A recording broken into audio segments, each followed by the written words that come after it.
नेपाळच्या राजसुरा जिल्ह्यात बुधवारी अचानक आलेल्या भीषण फ्लडमध्ये मोठ्या प्रमाणात हाहाकार माजवला.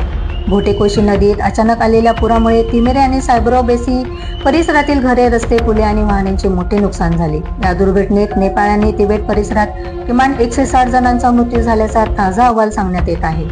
शेकडो जणांचा बेपत्तामध्ये भारतीय नागरिकांचाही समावेश मोठ्या संख्येने आहे.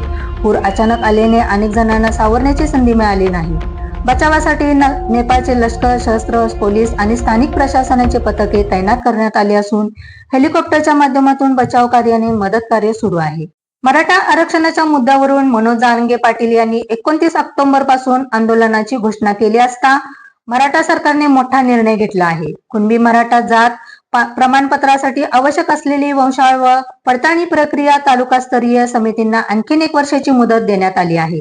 या समितींना आता प्रलंबित प्रकरण 30 जून 2027 पर्यंत निकाल काढण्याचा निर्देशन देण्यात आला आहे.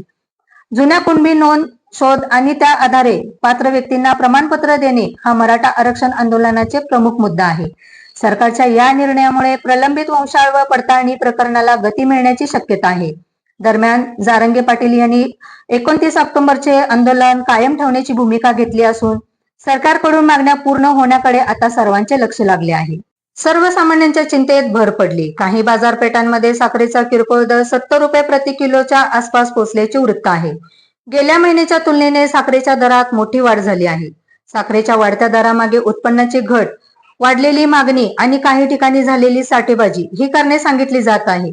दर नियंत्रणात ठेवण्यासाठी केंद्र सरकारने 10 लाख टन कच्ची साखर शुल्कयुक्त आयात करण्याचा निर्णय घेतला आहे. मात्र देशात साखरेचा प्रत्यक्ष तुटवडा नसल्याचे साखर उद्योजक संघटनेने स्पष्ट केले आहे.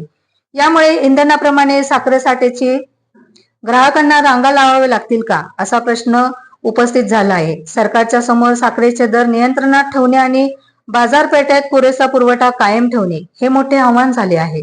मुख्यमंत्री देवेंद्र फडणवीस यांनी केंद्रात पाठवून दिल्लीत मोठी जबाबदारी देण्याच्या चर्चेंना त्यांच्या पत्नी अमृता फडणवीस यांनी उत्तर दिले आहे. महाराष्ट्र हे देशातील एक महत्त्वाचे राज्य आहे.